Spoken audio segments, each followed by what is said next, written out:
সম্মানিত দর্শক, কয়েকদিন ধরে ফেসবুকে কওমের একজন আলেম রীতিমতো জামাত ইসলাম মাওলানা মওদুদী রহমাহুল্লাহকে নিয়ে উনি নানান কটূক্তিমূলক পোস্ট দিয়ে আসছেন। কয়েকদিন আগে উনি লিখলেন, আচ্ছা, জামাতিদের ঘরে দিনদার সন্তান পয়দা হয় না কেন? আমি সকল দর্শকদের সাক্ষী রেখে বলতে চাই, তিনি দিনদার বলতে কি বোঝাতে চেয়েছেন।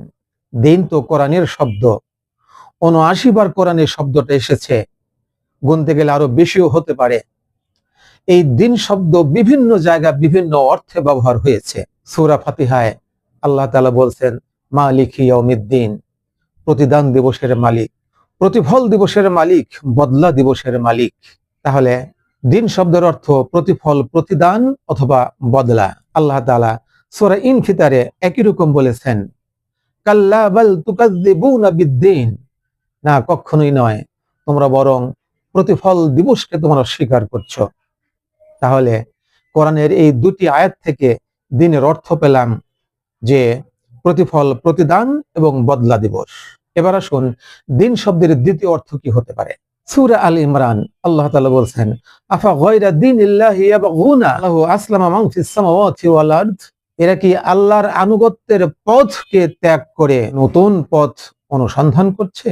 তার মানে এখানে দিন শব্দের অর্থ হচ্ছে আনুগত্য। এবার আসুন দিন শব্দের অর্থ আনুগত্য আরো কোথাও আছে কিনা। সূরা আজ-জুমার আয়াত ২ আল্লাহ তাআলা বলছেন, ইন্না আনজালনা ইলাইকাল কিতাবা বিল হক ফা'বুদিল্লাহা মুখলিসাল লাহুদ-দ্বীন, নিশ্চয় আমি আপনার প্রতি হে মুহাম্মদ সাল্লাল্লাহু আলাইহি ওয়াসাল্লাম যথাযথভাবে সত্য সহকারী কিতাব নাজিল করেছি, অতএব আল্লাহর গোলামি করুন, তারই আনুগত্যে একনিষ্ঠ হয়ে। তাহলে এখানে দ্বিতীয় অর্থ হচ্ছে আনুগত্য। আমরা দুটি আয়াত থেকে আপনাদের সামনে তুলে ধরলাম। আমি দিন শব্দের আরেকটি অর্থ আমি কোরআন থেকে তুলে ধরছি আপনাদের সামনে, একটু খেয়াল করে শুনুন। দিন শব্দের তৃতীয় অর্থ সূরা আল ইমরান আয়াত নাম্বার ২৯ আল্লাহ তাআলা বলছেন, ইন্নাদ-দীনা ইনদাল্লাহিল ইসলাম, নিশ্চয়ই ইসলামই হচ্ছে আল্লাহর কাছে একমাত্র মনোনীত জীবন ব্যবস্থা। তাহলে এখানে দিন শব্দের অর্থ হচ্ছে আবার জীবন ব্যবস্থা। দেখি আল্লাহ তাআলা আরো কোথাও দিন শব্দের অর্থ জীবন ব্যবস্থা বলেছেন কিনা। সূরা আল ইমরান আয়াত নম্বর ৮৫, ওয়ামাই ইয়াবতাগি গায়রাল ইসলামি দীনান ফালাই ইউকবাল মিনহু ওয়া হুয়া ফিল আখিরাতি মিনাল খাসিরিন, যে ব্যক্তি ইসলাম ছাড়া অন্য কোন জীবন ব্যবস্থা তালাশ করে তার সেই উদ্ভাবিত নতুন জীবন ব্যবস্থা কখনোই গ্রহণ করা হবে না এবং সে আখিরাতে চরম ক্ষতিগ্রস্ত হবে। সুতরাং দিনের তৃতীয় শব্দ আমরা পেলাম যেটা সমাজ ব্যবস্থা, রাষ্ট্রীয় ব্যবস্থা, জীবন ব্যবস্থা। এবার আপনারা বলুন, এই যে দিনের তিনটি অর্থ আমরা আলোচনা করলাম, জামাত ইসলাম এটা কোনটাকে অস্বীকার করে? বরং জামাত ইসলাম বর্তমান বাংলাদেশের যে রাষ্ট্রীয় ব্যবস্থা আছে সেই রাষ্ট্রীয় ব্যবস্থার বিরুদ্ধে ইসলামের জীবন ব্যবস্থা প্রতিষ্ঠা করার জন্য তারা জেল খাটছে, জীবন দিচ্ছে, তারা আন্দোলন করছে। আর যারা বলছে জামাতিদের ঘরে দিনদার সন্তান পয়দা হয় না, তারা কিন্তু আল্লাহর জমিনে আল্লাহর এই জীবন ব্যবস্থা, কোরআনের আইনকে প্রতিষ্ঠা করার জন্য কোন আন্দোলনের ভূমিকায় নাই, শুধু আছে মসজিদ আর মাদ্রাসার খেদমত নিয়ে। যদিও বলে মসজিদ মাদ্রাসার খেদমত, কি যে খেদমত, যদি প্রতি বছরই বেতন বৃদ্ধি করে না দেওয়া হয়, চাকরি ছাড়ার হুমকি দেওয়া হয়, যদি বোনাস মন মতো দেওয়া না হয়, চাকরি ছাড়ার হুমকি দেওয়া হয়, ৫০০, ১,০০০ টাকা যদি অন্য শিক্ষা প্রতিষ্ঠানে বেশি পায় তাহলে এই খেদমত ছেড়ে চলে যায়, অথচ সুন্দর ভাষায় বলে মসজিদ মাদ্রাসার খেদমতে আছি। তারা হচ্ছে দিনদার, আর জামাত ইসলাম দিনদার নয়। সম্মানিত সুধী, বাংলাদেশে শুধুমাত্র আলিয়ার ছাত্র যারা, তারাই কিন্তু জামাত ইসলাম এখন করে না।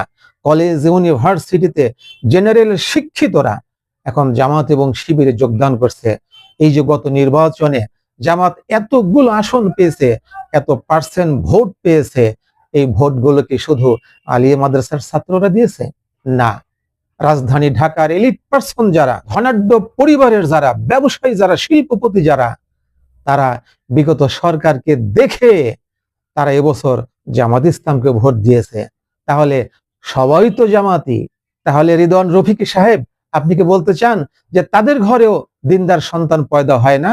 আপনি কি মনে করেন শুধুমাত্র কওমি মাদ্রাসায় লেখাপড়া করলেই সে দিনদার, জুব্বা গায়ে দেয়, দাড়ি রাখে, গোল টুপি মাথায় দেয়, 5 ওয়াক্ত নামাজ পড়ে, মসজিদ মাদ্রাসার খেদমত করে, খুব তারা দিনদার। কিন্তু যারা জেনারেল শিক্ষিত, হয়তো মাদ্রাসায় লেখাপড়া করার কোনো সুযোগ হয় নাই, কিন্তু তারা তাবলিগি জামাতে গিয়ে বিভিন্ন ইসলামের দলের সঙ্গে সম্পৃক্ত হয়ে এবং হক্কানি পীর সাহেবের সোহবতে গিয়ে তারা দিনদার হয়েছে, নামাজি হয়েছে, তাহাজ্জুদ গুজার হয়েছে। আপনি তাদেরকে বলতে চান যে তারা দিনদার নয়, শুধু যারা কওমি মাদ্রাসায় লেখাপড়া করে তারাই দিনদার? সুতরাং এই ধরনের ভণ্ডামি থেকে, অপপ্রচার থেকে, বিদ্বেষ থেকে দূরে থাকার জন্য বিনীত অনুরোধ জানাই।